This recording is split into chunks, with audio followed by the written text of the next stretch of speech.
भी जा, नस नस में तू जोश जगा। कुछ भी नहीं आसान यहाँ, अपनी राहें खुद ही बना। मेहनत कर पसीना बहा, रुकना और थकना है मना। जीतना चाहे कर तू यहाँ, कर खुद को तैयार जरा। Get ready to fight. Get ready to fight. Get ready to fight. Get ready to fight. Get ready to fight.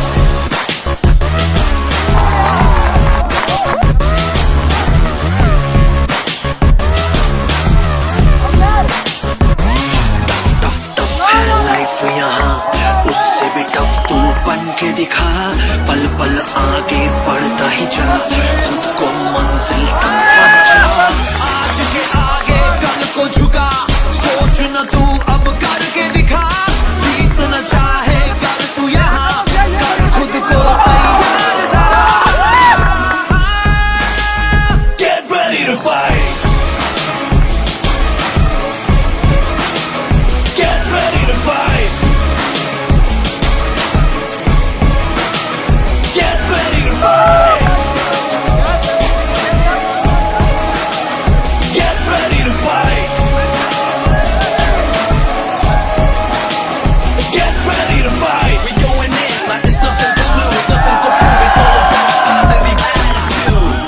Get down, but get back up again. Come on, shake up that false coat. Life is too short, yeah.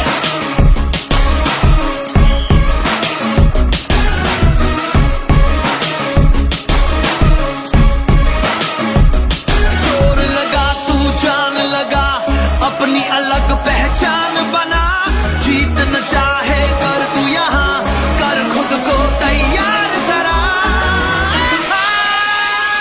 Get ready to fight. Get ready to fight.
किस्मत जो आवे सामने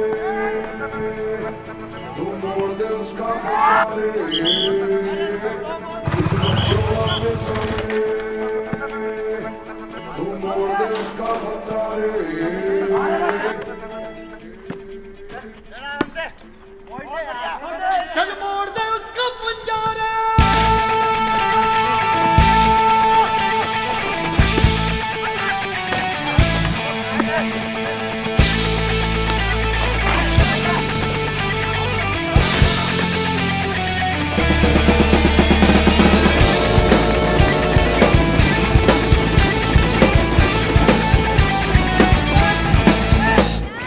सात आसमां चीरे, अब सात समंदर पीरे, चल सात सुरों में कर दे के ऐलान।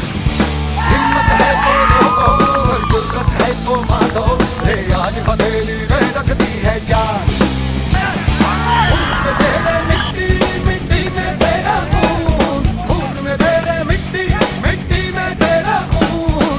ऊपर अल्लाह नीचे धरती, बीच में तेरा जुनून, रे सुल्तान।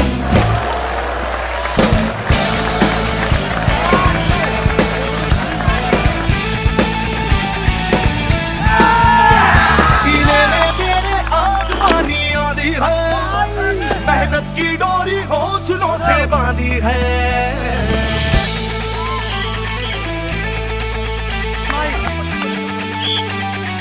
ओ, सीने में तेरे आग पानी आधी है, मेहनत की डोरी हौसलों से बांधी है। पर्वत भी तू ही और तू ही पत्थर है, जो चाहे तेरी मर्जी है। आंसू और पसीना अरे है दोनों पानी, पर मोड़ के रख दे दोनों ही तूफान। चोट हो कितनी गहरी, क्या ठेस जिगर में ठहरी, तो जज्बा कितना जहरी है ये मार।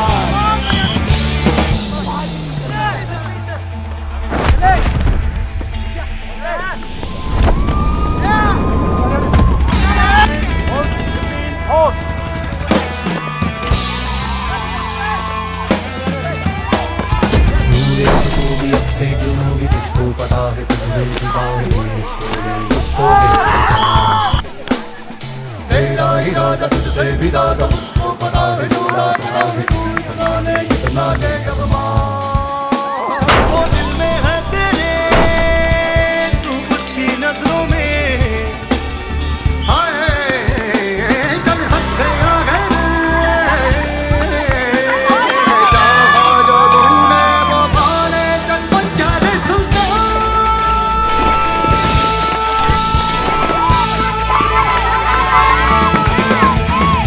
सात आसमां चीरे, अब सात समंदर पीरे,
जो भी हम उसमें से कुछ अंश एक आहुति के रूप में भी अगर हम उसको पढ़ करके समझ सकें और अपने जीवन में और उसको अपना सकें,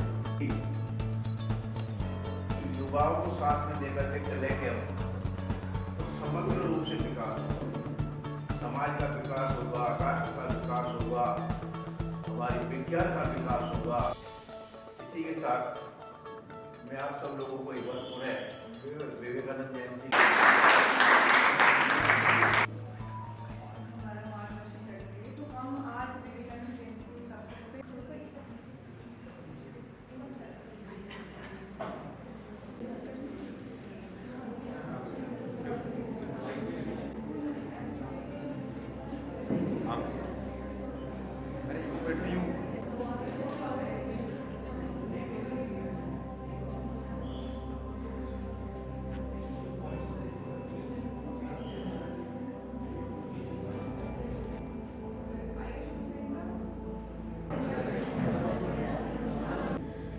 जैसे ही खत्म हो जाएगा तो जिसने स्टार्टिंग में बोला है उससे क्वेश्चन पूछेगा जिसने बाद में बोला है, ठीक है। सेकेंड कंटेस्टेंट जो अगेंस्ट में है वो पहले वाले से क्वेश्चन पूछेगा। 3 क्वेश्चंस, आपके 3 क्वेश्चंस के आंसर से वो सेटिस्फाइड है या नहीं है, उसके बेसिस पे भी जजमेंट किया जाएगा।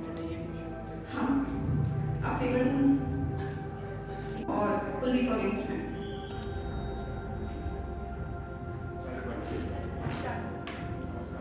इलेक्ट्रॉनिक डॉक्यूमेंट रखने का ये फायदा होता है कि इसको रिकवर किया जा सकता है और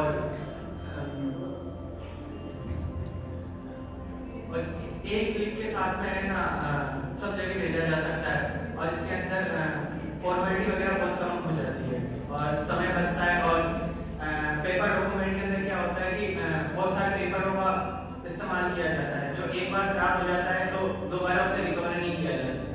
और पेपर का ज़्यादा यूज़ करने के कारण एनवायरनमेंट के ऊपर फर्क पड़ता है। दुनिया भर के एनवायरनमेंट के अंदर पोल्यूशन वगैरह होता है जिसके कारण पर्यावरण प्रदूषण होता है। सब चीज़ें क्योंकि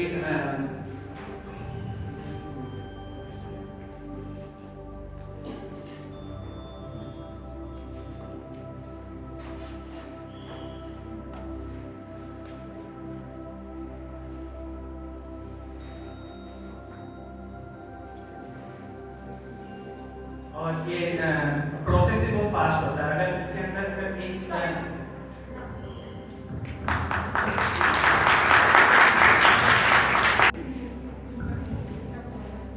मेरा मानना है कि पेपर डॉक्यूमेंट्स इम्पोर्टेंट है देन इलेक्ट्रॉनिक वर्जन से, क्योंकि सबसे पहले तो लीगल डॉक्यूमेंट्स की अगर बात करें तो मैं सारे के सारे लीगल डॉक्यूमेंट्स, आप बैंक में जाओगे आपको पेपर डॉक्यूमेंट का महत्व होगा, आप कहीं पे भी जाओगे जो भी लीगल डॉक्यूमेंट्स होंगे उनकी भी महत्वता पेपर डॉक्यूमेंट की है, इसलिए उनको बरकरार रखना चाहिए।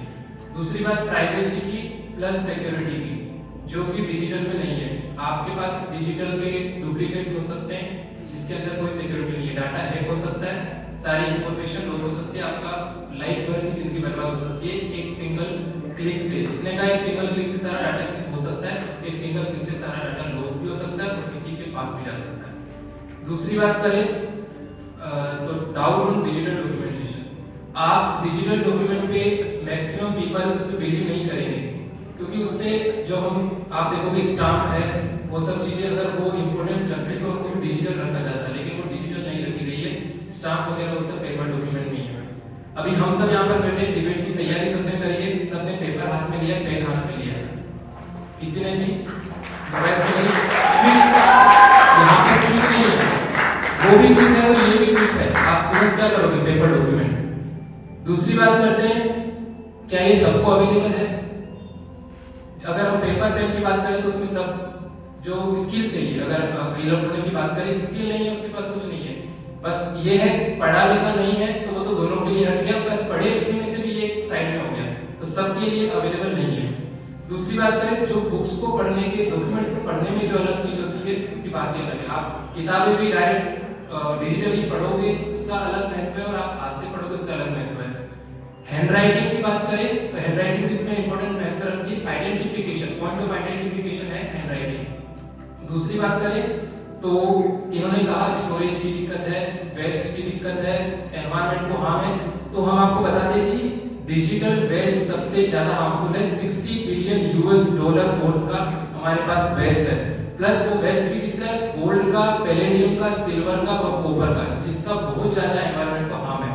उसमें से इंडिया की बात करें डिजिटल वेस्ट से, प्लास्टिक वेस्ट जो है वो है 15.8 lakh tonne per annum plastic waste. और वर्ल्ड वाइड की अगर बात करें तो 57.4 मिलियन मैट्रिक टन, वो भी पर ईयर ई वेस्ट होता है, जिसमें से 2023 में 347 तक होने की संभावना है।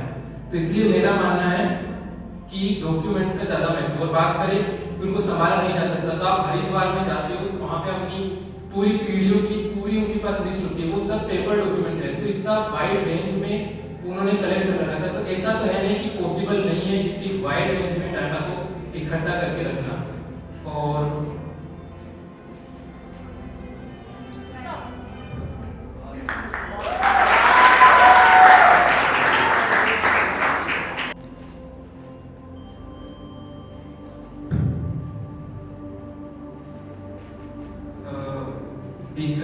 इलेक्ट्रॉनिक में अगर डाटा जनरेटर आपने इकट्ठा किया तो आपने कहा कि 1 क्लिक में सब कुछ हो जाएगा और वाइड रेंज में हो जाएगा, लेकिन अगर आप उसको लॉस करते हैं तो उसके रिकवर होने के चांस ओनली 70% है अब तक जो डेटा है उसके हिसाब से। तो इस बारे में आपको क्या कहना है कि कैसे इतना डाटा लॉस हो रहा है? वो कम से कम पेपर में कोई एक पेपर वेस्ट होगा, एक पेपर चलेगा, लेकिन यहाँ पर तो एक साथ पूरा होल डाटा एक साथ खत्म हो जाएगा। मैं ये बोल रहा हूँ कि बस वो एक बार चल गया तो खत्म हो गया, चलने के बाद में कुछ नहीं बचेगा। वो डिलीट करने के बाद भी रिकवर हो जाता है। कई बार है ना हमारा पूरा का पूरा मेमोरी कार्ड वगैरह पूरे के पूरे डाटा डिलीट हो जाते हैं, उसको रिकवर किया जा सकता है। कई बार तो उससे भी ज़्यादा है ना डाटा रिकवर हो जाता है, इसलिए कई बार इसको ज़्यादा सेव किया जा सकता है, क्योंकि इसके अंदर तो बहुत ज़्यादा आपको चाहिए ना, वो इसका कहना बहुत सारी जगह हुआ करती है। अब इसके अंदर कम चीज़ों के मतलब छोटी सी जगह के अंदर पूरा का पूरा डाटा को सेव किया जा सकता है। ये तो आपने संभावना बताई कि सारा डाटा एक साथ इकट्ठा हो सकता है। मतलब इलेक्ट्रॉनिक्स की टेक्नोलॉजी की बात नहीं चल रही, डॉक्यूमेंटेशन की बात चल रही है। अब लीगल डॉक्यूमेंट्स की बात करें, एक आपको जमीन का पट्टा खरीदना है, आप लीगल पेपर पे लेके जाओगे, आप मान लो ऑनलाइन पे लेके जाओगे, आपको पता होगा उस पे बिलीव कम होगा सामने वाले का बजाय पेपर डॉक्यूमेंट। आज के सब पेपर डॉक्यूमेंट पे बिलीव करेंगे। डिजिटल में डुप्लीकेट हो सकता है, कुछ भी हो सकता है, और उसकी डुप्लीकेसी भी हो सकती है, और उसकी डुप्लीकेट कॉपी भी निकल सकती है। पेपर हो या पट्टा हो, कुछ भी डॉक्यूमेंट हो, आजकल वो इंटरनेट पर ही रहना चल रहा है। और उसके बाद में उसकी हार्ड कॉपी निकाली जा रही है, पहले उसी को दिखाया जा रहा है। उसके बाद में अगर आप ट्रेन का टिकट भी लेते हो ना, वो आजकल डिजिटल मान्य होता है। वो तो अभी थोड़ा डर है इस चक्कर में, समय जैसे जैसे बदलेगा वैसे वैसे सब कुछ प्रगति होगी। पहले आपको क्या बाइक चलाने से डर लगता था, समय जैसे जैसे बदलता गया बाइक चलाने में मजा आने लगा ना, और उसके बाद में उसका डर भी खत्म हो जाएगा। इससे अच्छा तो फिर बाइक ही मत चलाओ, एक्सीडेंट हो जाएगा। तो पहिए के अंदर कैसे चला लोगे आप?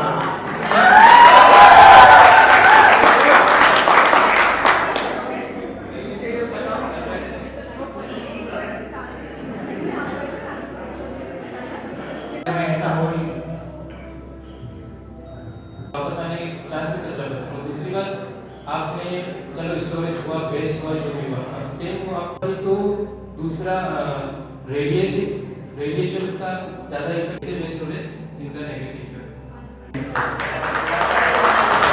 आपकी नॉलेज जरूरी है, बिटकॉइन वगैरह इन सब में आप पढ़ लीजिए। तो उसके लिए कितने सारे पेड़ करने चाहिए, और अभी समय बदल रहा है। हर चीज के मेरिट्स और डीमेरिट्स होते हैं, पेड़ कर लेंगे, लेकिन इसका मतलब ये थोड़ी कि आप उधर से भी तो हाँ इसके बारे में आपका आपकी आंखें भी डुप्लीकेट नहीं बनाई जा सकती। डिजिटल आप 24 घंटे छोड़ दो डॉक्यूमेंट्स को, लगे रहो लैपटॉप में, आंखें खराब हो जाए, हो सकता है कॉपी पेस्ट होता है, डाटा एक सेकंड में कोई भी चुरा सकता है आपका।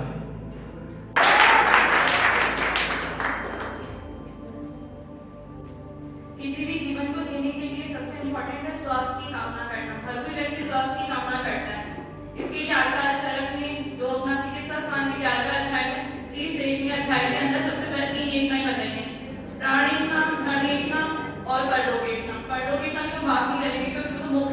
होती है। यहाँ पर तो जो बात करें उसमें सबसे पहले प्राण की बात करिए। जीवन नहीं है तो कुछ भी नहीं है, और जीवन को बनाने के लिए 3 स्तंभ बताए गए हैं, आहार, निद्रा और ब्रह्मचर्य। सबसे पहले हम उन्होंने जिसकी बात की है वो है आहार। आहार के लिए बोला गया कि आहार ऐसा करो जो स्वास्थ्य का अनुवर्तन करे। आचार्य चरक खुद कहते हैं, चरक सूत्र के प्रथम अध्याय के अंदर, कि वो भोजन करो जो आपके स्वास्थ्य को बढ़ाए, स्वास्थ्य के लिए हित करो। उस भोजन को मत करो जो रोग की उत्पत्ति करे। मेरा इन सब चीजों को बोलने का रीजन ये है कि किसी भी चीज को हम बोलते हैं तो उसके लिए रेफरेंस का होना, एक आत्मवचन का होना जरूरी है। फिर नेक्स्ट चीज जो है कि आहार अगर हम खा रहे हैं तो क्या हेल्दी है, क्या अनहेल्दी, क्या पथ्य है, क्या अपथ्य है, कौन हमें रोगों से बचाएगा, कौन हमें स्वास्थ्य बनाए रखेगा, इस चीज का नॉलेज आपको स्कूल लेवल पे होना जरूरी है। तो अगर स्कूल में ये सब सिखा दिया जाएगा कि क्या आपको मतलब क्या सही है क्या गलत है, तो वो इन फ्यूचर उसके लिए अच्छा है। इसको ऐसे भी समझ सकते हैं, एग्जांपल देते हो कि विटामिन सी का एक अच्छा सोर्स हम नींबू को मानते हैं। अगर हमने नींबू को खाने का गर्म खाना है और उसके अंदर पहले डाल दिया तो उसको तो एवापोरेट हो जाएगा, तो विटामिन सोर्स की बात करें तो हमें मिला ही नहीं। तो ये सब चीज का पता चलेगा, आपको उस चीज का बेसिक नॉलेज होगा। मॉडर्न साइंस खुद ये बोलती है कि माइक्रो मैक्रोन्यूट्रिएंट्स और कार्बोहाइड्रेट, फैट और प्रोटीन जो है हमें प्रॉपर अमाउंट में लेना चाहिए, संतुलित भोजन होना चाहिए। वो संतुलित भोजन के बारे में आपको कुछ पता ही नहीं है, तो वो एक तरीके से उसकी डेफिशिएंसी आपको डिजीज क्योर कर रही है। नेक्स्ट जो चीज है वो फाइनेंस के बारे में बता रहे हैं। फाइनेंस जो है सबसे धन एचना, जैसे कि मैंने 3 एचना बताया, इसमें दूसरी एचना धन एचना है। धन एचना के अंदर पैसा कमाना इजी है, बट पैसे को सही तरीके से मैनेजमेंट करना वो हार्ड है। हम कोई चीज चाहते हैं कि मेरे पास ये चीज हो, तो कब होगी? आपको उस चीज के बारे में पता तो होना चाहिए कि आपको उसको कैसे लेना है, उसका लोन लेकर लेना है या पैसों को मुझे सिर्फ बचत करके लेना है, इसका आइडिया होना चाहिए। तो अगर स्कूल लेवल के अंदर ये छोटी छोटी चीजें सिखा दी जाएगी तो इन फ्यूचर उसके काम आने वाली है। तो प्राइमरी या स्कूल लेवल के अंदर ये सब चीजें सिखानी चाहिए। मैं इसके फेवर में ये सारे पक्ष रख रही हूँ। Life is like cooking and finance taught in school. तो अगर अपन देखें, पहली बात तो मैं कह रहा हूँ कि इसको मैं एग्री नहीं करना चाहता, क्योंकि अगर अपन मैंने कुछ पॉइंट्स लेके आया। मेरा पहला पॉइंट है कि लैक ऑफ फंडिंग। अगर स्कूल के अंदर अगर अपन ये सब सब्जेक्ट अगर अपन अलाउ करते हैं तो उसके लिए अपन को फंडिंग करनी पड़ेगी। स्कूल के पास इतना पैसा नहीं है। वो जो बेसिक जो एजुकेशन है इंडिया के अंदर, एक गरीब बच्चे को बेसिक एजुकेशन नहीं मिल पा रही है। वो प्राइवेट को स्कूल के अंदर आके कुकिंग नहीं सीखेगा, वो मैथ, साइंस, इंग्लिश ये सीखेगा जिससे वो आगे कॉम्पिटिटिव एग्जाम की तैयारी करे। मेरा सेकंड पॉइंट ये है कि लैक ऑफ रिसोर्सेज। चलो अपन देखते हैं बहुत से प्राइवेट स्कूल हैं जो भी करते हैं, लेकिन उसमें रिसोर्सेज नहीं। अगर आप गवर्नमेंट स्कूल में देखोगे तो अगर आपको कुकिंग अगर बच्चों को सिखानी है तो उसके लिए आपको नहीं बहुत बड़ा किचन चाहिए।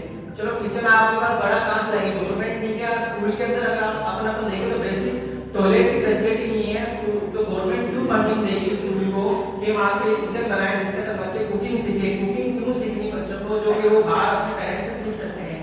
स्कूल को अपन दूसरा घर लेते हैं। पहले घर में बच्चे अगर यही चीज अगर बच्चा घर पे सीख के आता है तो ये सही है ना, उसको बाहर सीखनी चाहिए।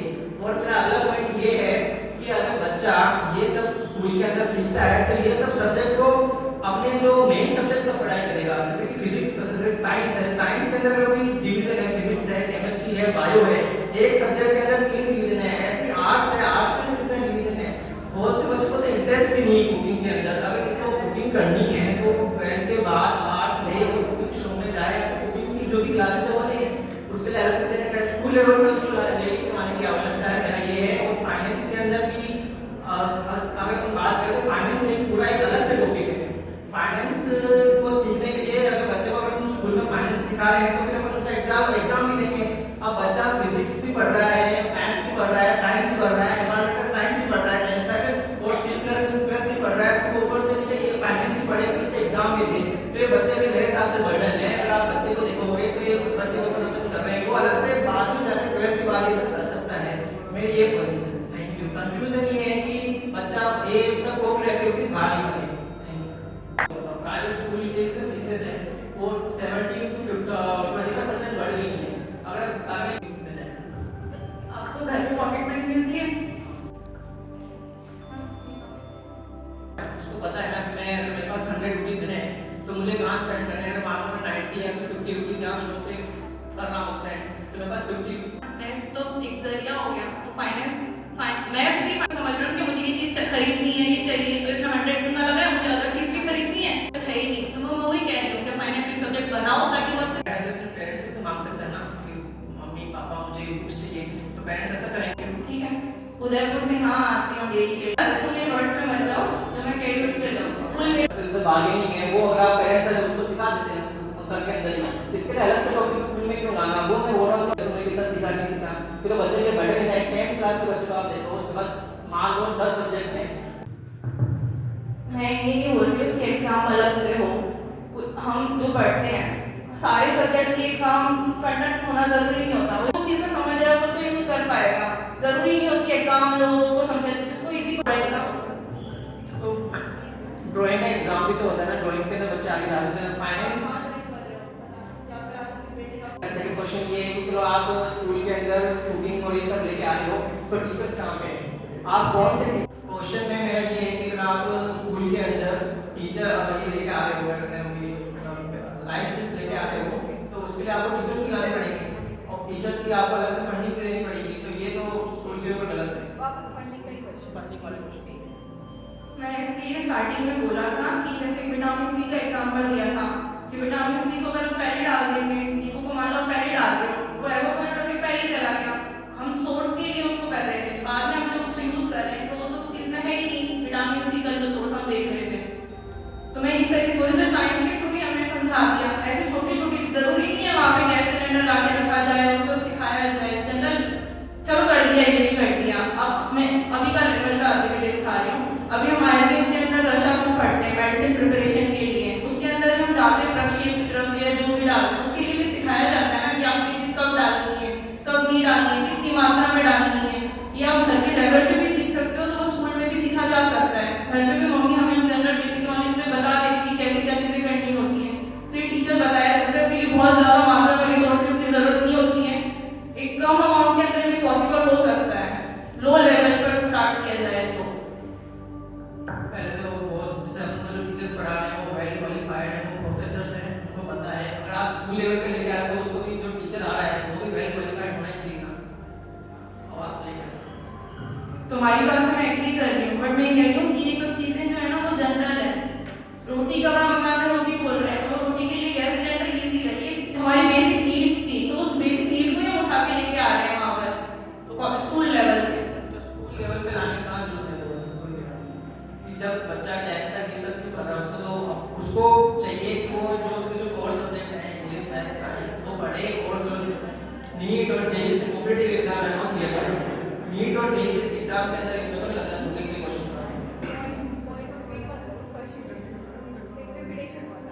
flashes before your eyes at the end, you must include that you are watching something good. With this, I am Garima Sharma present here to support the motion that web series hampers the mind of our youth. I can present it with some points.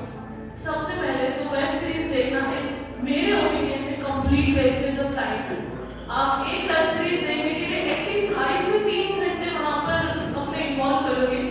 उसी जगह अगर आपको जैसे मेरा personal interest sports में है, बाकी other activities में अगर मैं वो करूँ तो शायद वो मेरी लाइफ के लिए ज़्यादा यूजफुल होगी rather than watching web series.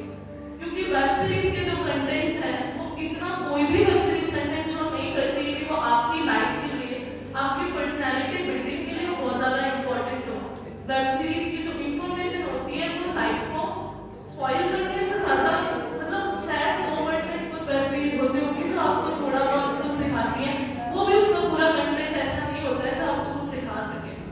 दूसरा ये है कि वेब सीरीज का पर्पस ही यही है कि वो आपको एंटरटेन करे, लेकिन आजकल की वेब सीरीज एंटरटेन करने से ज़्यादा कुछ और अपने माइंड पर इफेक्ट करती है। अगर आप अपने माइंड का इफेक्ट लें तो वो अपने ब्रेन को इफेक्ट करती है, स्क्रीन टाइम को देखें तो अपने आइज को इफेक्ट करती है, वॉचिंग टाइम को देखें तो वो अपनी इंसोम्निया कंडीशन क्रिएट करती है, अपनी स्लीप टाइम को इफेक्ट करती है, मतलब उसका कोई भी पॉजिटिव इफेक्ट नहीं आता है।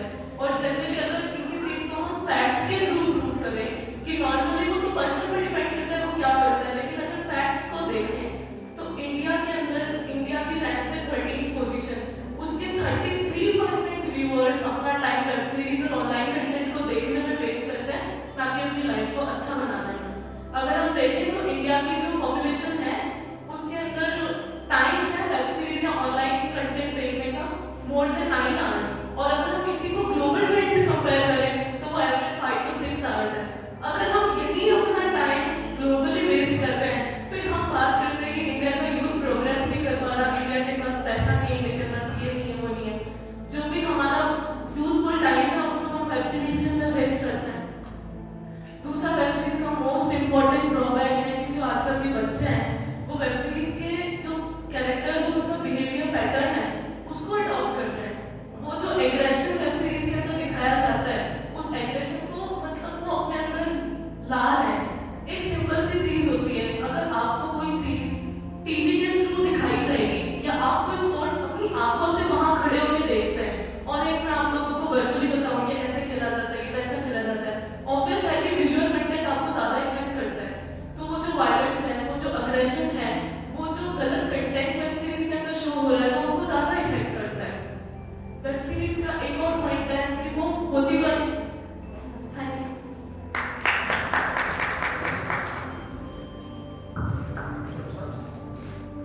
First of all, good afternoon to everyone. This is Prashant. I certainly disagree with the very beginning from what my dear Junior just said. First of all, insomnia web series देखने से या फिर content consume करने से screen time से होता ही नहीं है। इंसोम्निया कॉज होता है एपिनेफ्रिन और नॉरएपिनेफ्रिन के हाइपर सेक्रेशन से, जिसका इससे कोई लेना देना नहीं। सो get your basics correct. After that जो कॉज होता भी है वो एक्सेसिव से होता है, तो आप एक्सट्रीम्स में मत रहिए, मॉडरेशन में रहिए। आगे सर्वोच्च लॉजिक आप सेकंड में चला पड़ा होगा। उसके बाद मैं इन्होंने मेरे पॉइंट्स को सपोर्ट किया तो मैं इन्हीं के पॉइंट्स आपको दूंगा, मुझे अलग से लाने की कोई जरूरत नहीं। इंडिया ने बताया कि 13th रैंक कर रहा है, उसकी 33% पॉपुलेशन वेब सीरीज देख रही है। तो अगर ये चीज इतनी बुरी है, अगर इस चीज का इतनी नेगेटिव इंपैक्ट है तो इतनी पॉपुलेशन देखी क्यों रही है? मतलब कुछ ना कुछ तो होगा उसमें, कुछ ना कुछ डेवलपमेंट होगा। अब मैं एक पॉइंट आपको दे देता हूँ कि अभी करंटली इंडिया की वेब सीरीज का ओटीटी जो इंडस्ट्री है इट इज $3.5 बिलियन की इंडस्ट्री है। अगर इतनी ever growing industry with an average annual growth rate of 11.5% per year, तो अगर इतना ग्रो कर रहा है अगर इतनी नेगेटिव तो कोई नहीं करता, बिकॉज ऑब्वियसली बात है किसी भी चीज की ग्रोथ तब होती है जब उसके अंदर कुछ पॉजिटिव होता है। रही बात आपने बोला कि हर चीज अडॉप्ट की जा रही है, नेगेटिव की जा रही है, आपने वेब सीरीज को हाईलाइट कर दिया नेगेटिव है। मैं आपको अभी ऐसे 10 पॉइंट गिनाता हूं जहां पॉजिटिव वेब सीरीज है और आपने बोला कि लोग उससे सीख रहे हैं, आपको पॉजिटिव वेब सीरीज गिना दूंगा, उनसे सीखना चाहिए। जैसे for example TVF pictures entrepreneurship के ऊपर बहुत अच्छी वेब सीरीज है, जिसके अंदर की ऐसा मोदी जी भी कहते हैं आत्मनिर्भर भारत, लोगों को अपने उद्यम पर वर्क करना चाहिए, एंटरप्रेन्योर करना चाहिए, स्टार्टअप करना चाहिए, वो वर्क कल्चर डेवलप हो रहा है लोगों के अंदर। यदि आपको ये नहीं पता तो फिर आपको न्यूज़ देखने की आवश्यकता है। उसके आगे बढ़ते हैं टीवीएफ कोटा फैक्ट्री एस्पिरेंट्स, जिसके अंदर की नीट आपने एग्जाम के लिए प्रिपेयर किया होगा, मैंने भी किया। आगे लोग यूपीएससी के प्रिपेयर करते हैं आफ्टर मेडिसिन, तो जितने की जो जर्नी होती है ड्यूरिंग प्रिपरेशन फेज, उसके अंदर जो हार्डशिप्स होती है, जो डिप्रेशन होता है, उसको काउंटर करने का क्या तरीका है वो सब चीज में बताया गया है। उसके अलावा जिस तरह का आपने बोला नेगेटिव कंटेंट है, ऑब्सिडिटी है, एनएसएफडब्ल्यू कंटेंट है, वो सब रेगुलेट होता है मैडम। वो रेगुलेट होता है by the ministry of information technology and broadcast की एक सेंट्रल गैजेट नोटिफिकेशन है, intermediate broadcasting and digital media ethics code 2021, जिसके अंदर एक soft touch self regulatory norms का एक रेगुलेटरी नेटवर्क प्रोवाइड किया जाता है, जिसके तहत जो भी कंटेंट है वो ऑटोमेटिकली सेल्फ क्लासिफाई हो जाता है irrespective of the intervention of censor board, जिसको आपने मेंशन नहीं किया, मैं आपको बता देता हूं। इस सेंसर बोर्ड भी नहीं कहते, इसको central board of film certification, जिसके अंदर की सेंसर बोर्ड जो कि हर चीज को क्लासिफाई कर रहा है, काट रहा है कि ये दिखाओ ये मत दिखाओ, उसके खुद इतने मेरिट्स हैं कि जितनी भी फिल्म्स बन रही हैं, जो अच्छी फिल्म्स है, जो अच्छा कंटेंट है, वो भी बायस किसकी वजह से जो पावर में है, ये जो इन्फ्लुएंशियल पीपल है वो उसको बायस कर देते हैं कि ये दिखाना चाहिए, ये दिखाना चाहिए अपने पर्सनल इंटरेस्ट की वजह से। तो ऑल एंड ऑल मेरा ये कहना है कि कंटेंट तो ऐसे तो ओवरऑल इंटरनेट के ऊपर 70% कंटेंट ऐसा है जो कंज्यूमेबल नहीं है, नहीं होना चाहिए, लेकिन फिर भी वहां है। तो ये आपके पर्सनल जुरिसडिक्शन के ऊपर मैटर करता है कि आप क्या चीज कंज्यूम करते हैं, क्या कंज्यूम नहीं करते हैं, इररिस्पेक्टिव ऑफ कि जस्ट बिकॉज़ नेगेटिव चीजें आप मत देखिए। दुनिया के अंदर इंडिया में रहते हैं, इंडिया के अंदर क्राइम रेट 30%।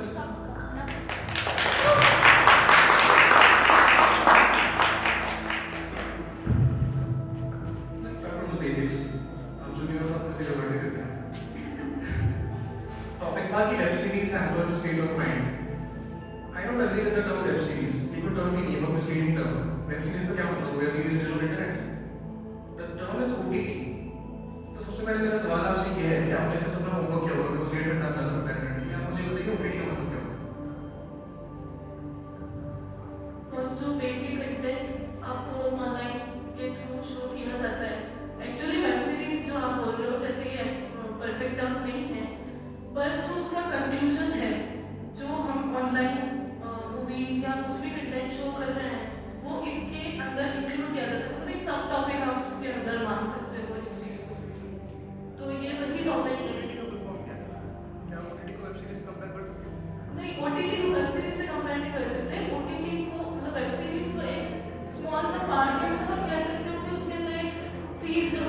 अगर एक पॉइंट जो उसके अंदर इंक्लूड कर सकते हैं वो पॉइंट है।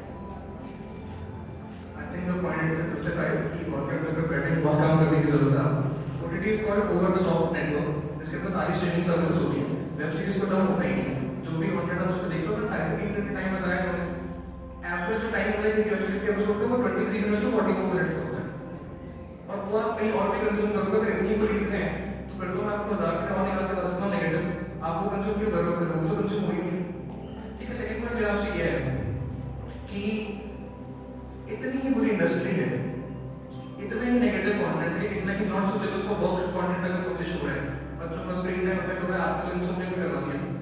तो मुझे ये बताइए कि फिर ये इंडस्ट्री हर साल ग्रो कर रही है और $35 billion is not a small amount of money, it's a lot of money. अगर इतना पैसा स्टेक पर है, बड़े बड़े बॉलीवुड के एक्टर्स जो कि हमारे टीचर्स भी देखते आ रहे हैं, मैं हर एक्टर्स के नाम बता सकता हूँ, वो क्यों बॉलीवुड से पैराडाइम शिफ्ट करके OTT पर आ रहे हैं, क्या काम कर रहे हैं, अच्छे से अच्छा कंटेंट डिलीवर कर रहे हैं। अगर ऐसा ही तो ये इंडस्ट्री एवर ग्रोइंग क्यों है? मेरा आपसे नेक्स्ट क्वेश्चन है। जैसा आपने क्वेश्चन किया कि ये ओवर ग्रोइंग क्यों है, तो इसमें मेरा एक पॉइंट था जो मैंने भी शायद प्रेजेंट नहीं किया। एक आजकल एक मेथड यूज कर रहे हैं लोग, मैराथन व्यूइंग मेथड जिसको हम कहते हैं। मतलब कि लोग जो कंटेंट देख रहे हैं उनसे उनको वायलेंस आ रहा है, क्योंकि आप जो देखते हो आप सीखते हो। आप अच्छा देखो या आप बुरा देखो ये अपने पे डिपेंड करता है, लेकिन फिर भी अगर आप कोई चीज कंटिन्यू देखोगे तो आपको भले 2% की सेकंड वो आपके माइंड के अंदर आएगा कि वो चीज बुरी है, और बुरी चीज अपने ह्यूमन टेंडेंसी है कि अपने को ज्यादा माइंड में वो घूमती है बेटर देन अच्छी चीज। तो मैराथन व्यूइंग मेथड ये होता है कि अगर आप वायलेंस और ये सब कैच कर रहे हो तो आपको उससे डिप्रेशन टाइप या आपको एंगर आपका बढ़ रहा है, आपको अकेले रहने का मन और आइसोलेशन जो आज का एरा है उसमें आइसोलेशन बच्चों का सबसे ज्यादा है, जिसमें बच्चे बहुत ज्यादा डिप्रेस हो रहे हैं। तो उसको मिटाने के लिए वो अगेन एक वेब सीरीज या अगेन एक ऐसा कंटेंट देखेंगे जिससे उनका आइसोलेशन दूर हो, जिससे वो अपने आप को थोड़ा जो उनकी थिंकिंग है, जो उनका थॉट प्रोसेस उससे दूर कर सके, क्योंकि उनको ये डिस्टिंग्विश करना नहीं आता है कि वो अच्छा देख रहे हैं या वो बुरा देख रहे हैं। और जो आप बोल रहे हो कि जैसे वेब सीरीज इतनी ही मतलब कंटेंट इतना ही ओवरफ्लोइंग है, इतना फ्लरिशिंग है, तो वो पब्लिक पर भी डिपेंड करता है कि वो उसको कैसे कैच करती है। और मोस्टली जो अच्छी वेब सीरीज है, नो डाउट वेब सीरीज अच्छी है, हर चीज की एक्सेस खराब है, बट जो खराब है उसके व्यूज इंडिया में ज्यादा है बेटर है जो अच्छी है। अगर आप नेगेटिव चीज देख रहे हैं, क्योंकि आपने पूरा डिफरेंस करना नहीं आता। मैडम जो मैंने आपको बताया इंटरमीडिएट गाइडलाइंस इन डिजिटल मीडिया का एथिक्स कोड 2001 जो एक सेंट्रल गजट नोटिफिकेशन है, उसके अंदर हर एक वेब सीरीज जो पब्लिश हो रही है अक्रॉस एनी मीडिया प्लेटफॉर्म, उसका एक रेटिंग होता है जिसमें सबसे पहले डिस्क्लेमर आता है कि कौन सी एज लिमिट के लिए कौन सी चीज बनी है। अब वो as the parent as the viewer आपका अपना डिस्क्रिप्शन है कि आप कौन सी चीज देख रहे हो। अगर मैं कोई ऐसा 18+ कंटेंट या वायलेंस रिलेटेड कंटेंट या अग्रेसिव कंटेंट या सोशली आइसोलेट करने वाला कंटेंट डिलीवर कर रहा हूं तो मैं उसमें दे रहा हूं कि भाई 18+ लोगों के लिए है। और इन जनरल भारत का सुप्रीम कोर्ट भी ये बात मान लेता है कि 18+ के बाद इंसान इतना सक्षम बन जाता है कि वो डिसाइड करता है मेरे लिए कौन सी चीज अच्छी है, कौन सी मुझे अडॉप्ट करनी है, कौन सी नहीं करनी। तो मैं इस चीज से एग्री नहीं करता। सिंगल जेंडर स्कूल्स बेटर होते हैं क्योंकि ये अभी मॉडर्न के हिसाब से आ रहा है कि को-एड एजुकेशन होनी चाहिए, सब साथ रहनी चाहिए। लेकिन अलग अगर बच्चों को पढ़ाया जाए, लड़कियों के स्कूल अलग है, लड़कियों के स्कूल अलग है, तो वहाँ पे वो बेटर कॉन्सेंट्रेट कर पाते हैं अपने पढ़ाई पे। जो कि आजकल डिस्ट्रैक्शन होता है, ये चीज़ें नहीं होगी। और ये चीज़ें ये आज के टाइम की नहीं है, हमारे टाइम पुराने टाइम में चली जाती है कि गुरुकुलों में बच्चों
है कि ये सब नहीं होना चाहिए, मतलब अलग अलग पढ़ाई।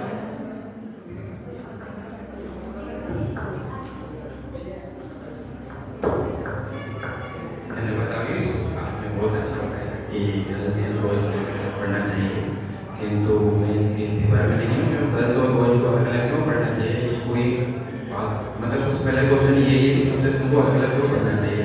जब हम बात नारी की करते हैं, उसके अधिकारों की करते हैं, तो समानता की बात होनी चाहिए, उसको हम अलग अलग क्यों पढ़ाएं। तो हम हमारी नींद को ही इतना खराब कर रहे हैं कि बचपन से ही किसी लड़की या लड़के के मन में ऐसा भरते हैं या जिज्ञासु बनाते हैं, उसको हम जिज्ञासु बनाते हैं कि भाई कि नहीं आप तो अलग हो, आप किसी भी मतलब छोटी लड़की को ये बोल दिया जाए कि नहीं आप तो कमजोर हो, बच्ची उसको अलग से पढ़ाएंगे, तो उसके माइंड में कहीं ना कहीं हमारी जो नींव है उतनी कमजोर हो जाएगी कि वो जैसे बच्ची बड़ी होगी तो वो एक अच्छा इंसान नहीं बन पाएगी। जब हम बात करें कि शिक्षा की बात करें सबसे पहली बात तो ये है कि जो ये नारी है उसको सम्मान, नारी तो पूजन रमन देवता, तो हमारे जो भारत देश में रह रहे हैं तो सबसे पहले नारी के सम्मान किया जाता है, उसको पूजनीय माना जाता है। तो नारी के सम्मान करने के लिए हम सबसे पहले क्या करें कि नारियों को समान अधिकार दें, उनको स्कूल से ही हम अलग अलग कर देंगे, उनको अधिकारों को वहीं से ऐसे करने लग जाएंगे कि नहीं नारी तुम बच्चों से अलग पढ़ोगी, लड़के अलग पढ़ेंगे, लड़कियां अलग पढ़ेंगी, तो उनके माइंड में कहीं ना कहीं ये जिज्ञासा बैठ जाएगी कुछ ना कुछ तो है, तो वो अपने जो उनकी एबिलिटी उसको कभी जीवन में दिखाई नहीं पाएंगे और आगे बढ़ ही नहीं पाएंगे। तो अगर ऐसा होता रहा, और ये तो आपने एक बात तो बोली थी कि पहले गुरु से परंपरा में होता था कि नहीं बोझ पढ़ते थे, कुछ भी नहीं है, सभी शिष्य साथ में पढ़ते थे उस टाइम पे भी, शिक्षा ग्रहण का सबका सेम तरीका था। हाँ बाद में हमारे ऊपर आक्रमण गए तो हमारी कल्चर खत्म कर दी गई थी, हमारी संस्कृति मिटा दी गई थी, उसके बाद में ये हुआ है कि लड़के लड़के अलग पढ़ने लगे। अब धीरे धीरे हम सुधर रहे हैं, हमारा भारत देश आगे बढ़ रहा है, नारी को सम्मान दिया जा रहा है, तो हम वापस साथ में पढ़ने लगे। और लड़की को इसलिए साथ में पढ़ाना चाहिए कि कोई भी पेरेंट्स से पूछ आता है कि मेरे एक लड़का है लड़की है, तो कोई भी लड़की से महसूस जब करती है तो अपने भाई के साथ रहती है, तो अगर कोई भाई के साथ पढ़ना चाहती है तो उनको अलग अलग क्यों पढ़ाएंगे। एक कोई पेरेंट्स चाहेगा अपने बच्चे को साथ में अपने बेटे के साथ ही पढ़ाना चाहेगा। और अगर हम गवर्नमेंट की बात करें तो गवर्नमेंट के पास इतना फंड नहीं होता है कि फिर तक अलग अलग स्कूल बना सके। मुश्किल से अगर हमारी हम देखें तो राजस्थान के अंदर ही हर गाँव के अंदर एक स्कूल नहीं है, एक स्कूल तक की व्यवस्था नहीं है, तो हम अलग अलग स्कूल की व्यवस्था कहाँ से कर सकते हैं। एक स्कूल बन गया तो उनको साथ में पढ़ाना, उसमें दिक्कत आ कहाँ रही है कि नहीं अलग अलग पढ़ाएंगे। अगर ऐसी बात हो रही तो लड़की कम रह कहाँ रही है, इस चीज में कम रह रही है, कौन से इसमें कहीं भी देख लो, स्पोर्ट्स में देख लो, और आज सेना हवाई जहाज तक उड़ा रही है, तो हम क्यों उनको फालतू में अलग करें। अलग करने का कोई नहीं उठ रहा है, मुद्दा ही नहीं है। और ऐसा अगर होता रहा कि लड़कियां हमेशा ऐसे अलग पढ़ती रही और उनके अधिकारों को ऐसे ही छीना जाता रहा और उनके माइंड सेट ऐसे ही होते रहे बचपन से ही, तो आयुष ने सबको बोलता कि ब्रह्मचर्य का पालन हो सकता है, तो इस चीज से ब्रह्मचर्य का कोई लेना देना नहीं है। और अगर हम छोटे छोटे बच्चों को, नन्हे बच्चों को ऐसा पढ़ देंगे नहीं तो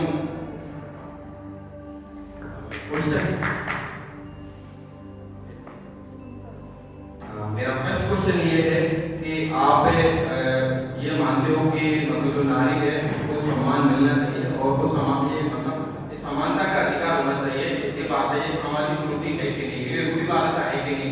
अगर ये रूढ़िवादिता है तो इसमें मेरा इसी क्वेश्चन है कि आप स्वीकार करते हो कि नहीं नारी को सम्मान मिलना चाहिए, ये रूढ़िवादिता खत्म होनी चाहिए, तो इसी क्वेश्चन का मेरा दूसरा क्वेश्चन है, ऐसी बात है उसको खत्म करने के लिए हमको विचार बदलना पड़ेगा, सोच बदलनी पड़ेगी, वो शिक्षा से बदल सकते हैं। और शिक्षा में ही आप परिवर्तन कर रहे हो, शिक्षा में आप भेदभाव कर रहे हो, समानता रखना है। आपका क्वेश्चन ये है कि नारी को सम्मान नहीं मिल रहा है, लड़के अलग पढ़ रहे हैं और लड़के अलग पढ़ रही है। पहला तो ये क्वेश्चन ही गलत है, इसमें नारी के सम्मान की बात कहाँ से आ गई। नारी पढ़ तो रही है ना, कि अगर वो पढ़ रही है अलग है, उसको शिक्षा अलग मिल रही है, उसके जैसे महिला टीचर पढ़ा रही है वहाँ पे वो सुरक्षित महसूस कर रही है। अगर उसको कोई समस्या होती है, पुरुषों को इतनी समस्या नहीं होती, वो नहीं बता पाती है अपनी समस्या, अगर मैडम रहेगी सामने तो वो बता पाती है, और घर में भी रहती है वो, तो वहाँ पे सब इंटरेक्शन होता है। अच्छा यहाँ पे रूढ़िवादी जैसी कोई बात है, पुराने टाइम पे सब अलग अलग ही पढ़ाते थे, ये तो अभी आया है मॉडर्न जमाने में, ये सब पहले नहीं होता था। और इसमें नारी सम्मान और रूढ़िवादी जैसी कोई कुरीतियां नहीं है इसके अंदर। मैं तो बस यही कहूँगा कि इसमें नारी सम्मान जैसी कोई बात नहीं है, आपको पॉइंट ही गलत है, विषय गलत है। गलत है तो किसी जरूरत ही कम पड़ेगी कि हम अलग करें, जब हमारे पास इतनी सुविधाएं नहीं है और हमारा भारत देश इतना ब्रॉड है, इसमें जनसंख्या इतनी ज्यादा है कि हम अलग अलग कर ही नहीं पा रहे हैं, तो अलग करने की जरूरत ही कम पड़ेगी। साथ में पढ़ा, साथ में रहो अपने कंधे से कंधे मिला के आगे बढ़ो। पहली बात तो ये जो कोएड का जो सिस्टम आया है ये भारत का है ही नहीं। पहले गुरुकुल की परंपराएं रही है और ये तो 1951 के अंदर जो अंग्रेज आए थे, ये अमेरिकन मिशनरी एसोसिएशन, इन्होंने गुरुकुल की परंपराओं को नष्ट करने के लिए, भारत को अलग अलग करने के लिए अपने कोएड सिस्टम को डाला। ये भारत की परंपरा रही। भारत पहले शिक्षा के अंदर विश्वगुरु रहा है, तो ऐसा तो नहीं कि अलग अलग पढ़ने से आप पढ़े पिछड़े हो गए। पढ़ाई का अभी का एजुकेशन सिस्टम देख लो आप कि भारत का सिस्टम कहाँ पे जा रहा है। लोग कह रहे हैं कि भाई ये सिस्टम अभी अच्छा नहीं है। पहले जो अलग अलग पढ़ते थे वो ठीक से रहते थे, गुरु उनको पूरी शिक्षा देते थे, उन पर पूरा कंट्रोल रहता था कि बच्चा क्या गलत कर रहा है क्या सही कर रहा है। आज के टाइम पे कहाँ है ये? तो कोई अलग से पढ़ा के हम करेंगे बौद्धिक सामाजिक अलग कर दिया तो बाद में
करिए, नस नस मेरी खोले, हाय कुछ करिए,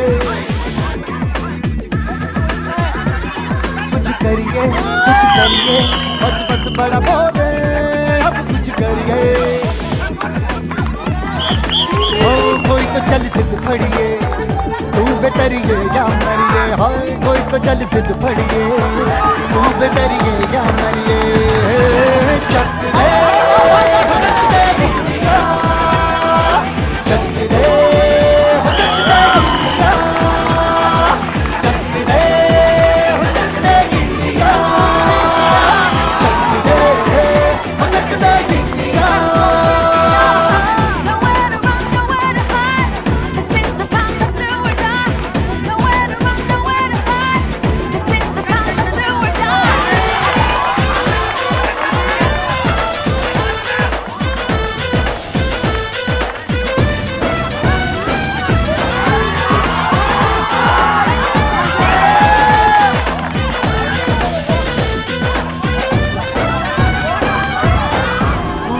गलियों में, राशन की फलियों में, बैलों में बीजों में, ईदों में बीजों में, रेतों के दानों में, फिल्मों के गानों में, सड़कों के गड्ढों में, बातों के अड्डों में, भूखा राज भर ले, 10-12 बार कर ले, रहना न यार पीछे, कितना भी कोई खींचे, टस है ना बस है जी, जिद है तो जिद है जी, किसना यूं ही बस करिए। कोई तो चल सिद्ध फड़िए, तू बेतरिए या मरिए, हाय कोई तो चल सिद्ध फड़िए, तू बेतरिए या मरिए।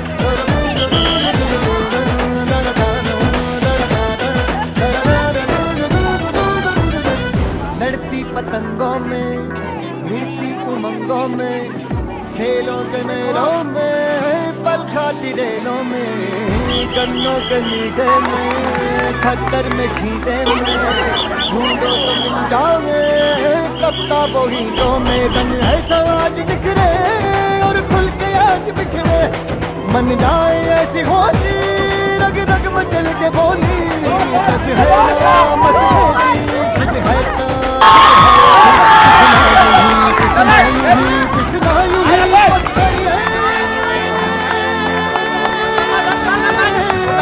कोई तो चल सिद्ध फड़िए, तू बेतरिए या मरिए, हाँ कोई तो चल सिद्ध फड़िए, तू बेतरिए।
ऊंचा रख, मन को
कितना पीछे अब रहना है ना पीछे चाहे कोई कितना भी खींचे बस एक बार तो सुन ले तेरी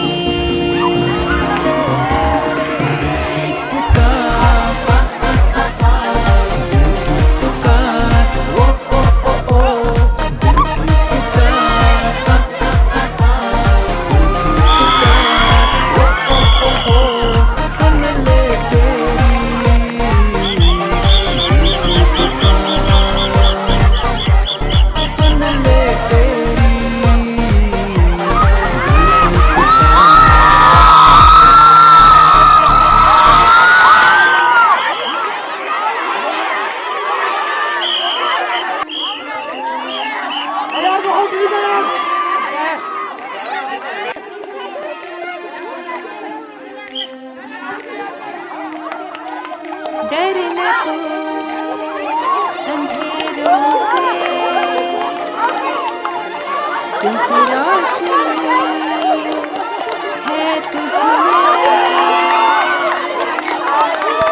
तुझसा ना कोई है डटे रहे अपनी जिद जब तू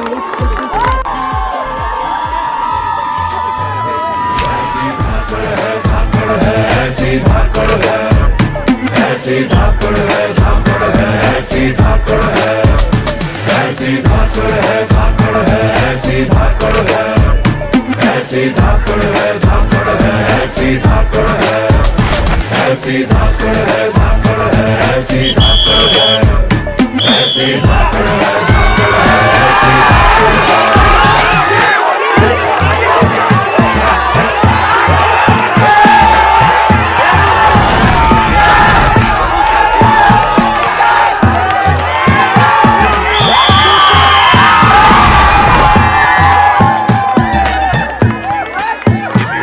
तेरी अकड़ की रस्सी जल जावेगी पकड़ में इसकी आग है जो इंची टेप से नापता है कि तेरी कितनी ऊंची नाक है तेरी सांस अटक जावेगी वाह जोर पटक जावेगी कसम तन्ने चारों खाने चित कर देगी तेरे पुरजे फिट कर देगी कट कर देगी तेरे दाव से बढ़ के पेंच पलट कर देगी चित कर देगी चित कर देगी।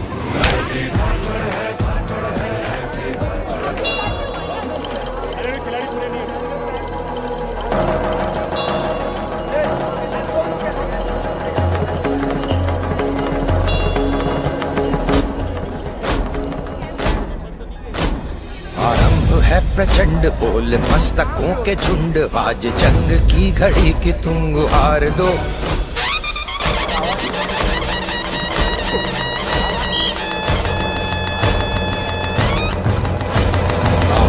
है प्रचंड बोल मस्तकों के झुंड आज जंग की घड़ी की तुम गुहार दो भान भान शान या की जान का हो दान आज एक धनुष के बाण पे उतार दो आरंभ है प्रचंड बोल मस्तकों के झुंड आज जंग की घड़ी की तुम गुहार दो वान वान शान या की जान का हो दान आज एक धनुष के बाण पे उतार दो आरंभ है प्रचंड।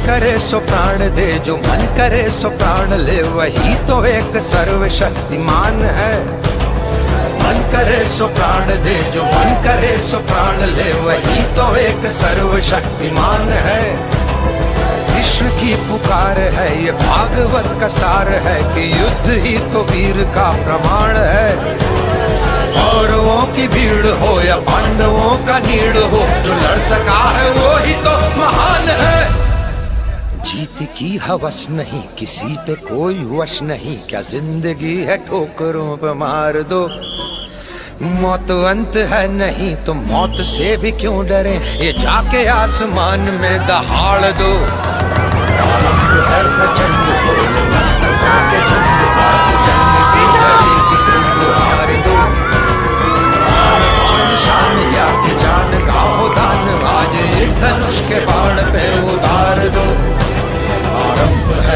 वो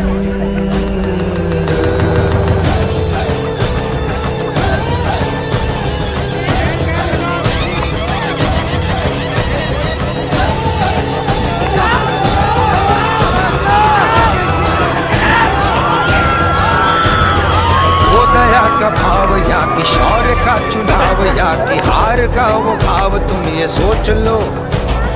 वो दया का भाव या कि शौर्य का चुनाव या कि हार का वो भाव तुम ये सोच लो। या कि पूरे बाल पर जला रहे विजय का लाल लाल ये गुलाल तुम ये सोच लो। रंग केसरी हो या मृदंग केसरी हो या कि केसरी हो ताल तुम ये सोच लो।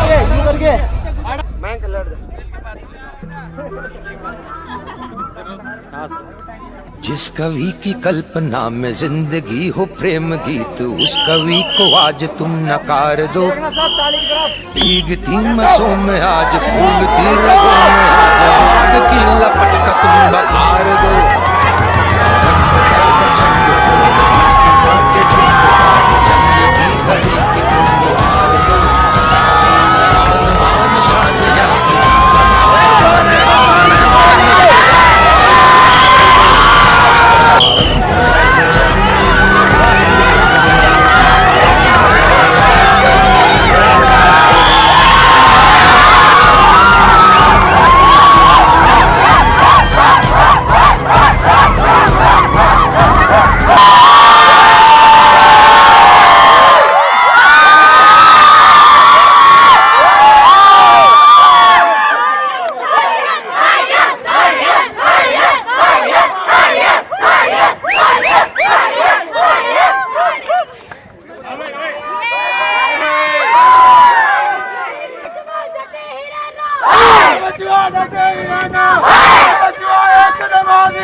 गली गली तेरी लाज चली जियो रे बाहुबली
आना चाहता है कोई?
बाहुबली जैसे धूल उड़ा के सींग उठा के तुम भी नाचो, बाज जम के ताल ढोल बेटा राजू उड़ के नाचो। हीरो से भी तेज कोई कर सके जो बेद नाचो, अस्तबल में घोड़े जैसे पाक डोर छोड़ नाचो। मिट्टी जो तो रोट मोटा मिर्चा खा के ऐसे नाचो। हाँ जा छोरे हाँ जा गोरे हाँ जा छोरे, नाचो नाचो नाचो नाचो नाचो नाचो वीर नाचो, नाचो नाचो नाचो नाचो नाचो नाचो यार नाचो, नाचो नाचो नाचो कच्ची कैरी जैसा खट्टा नाचो, नाचो नाचो नाचो बिच्छू काटा लागे ऐसा नाचो।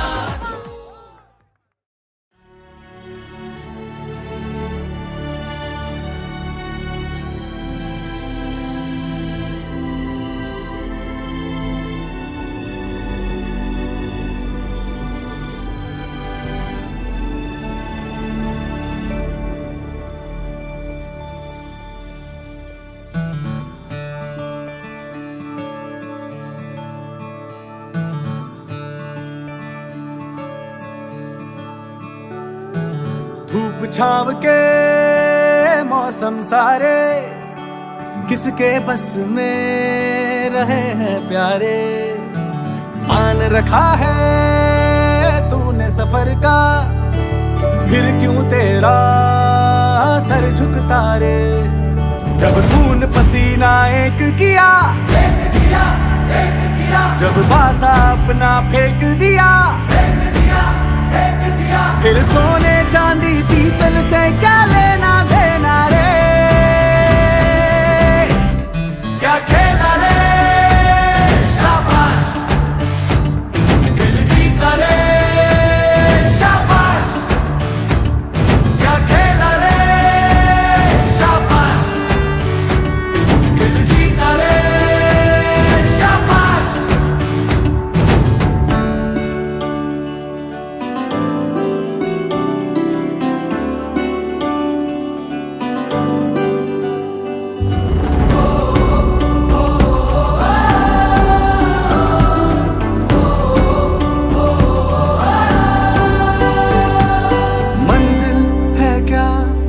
नजर का धोखा है, रस्तों से कर तू यारियां, कदमों से लिख तेरी कहानी, दुनिया सुन ले तेरा बयां। जो थक के चूर हो बदन तेरा, खुद ही रुक जा जरा, जो रुक के पाए राहतें जरा। जगर बना सपनों को बुन ले, भूल के जग का ताना माना रे। क्या खेला रे शाबाश, दिल जीता रे शाबाश, क्या खेला रे शाबाश, दिल जीता रे शाबाश।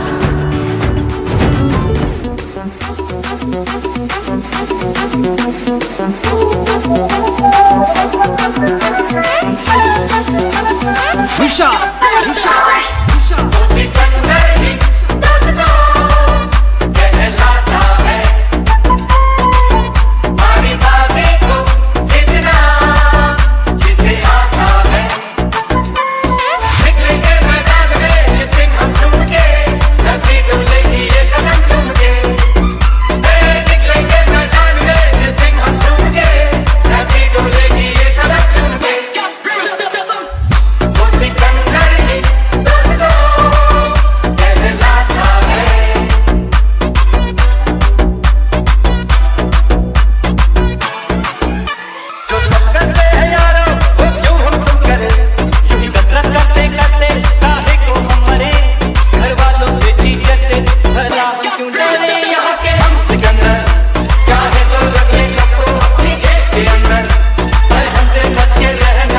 Usha!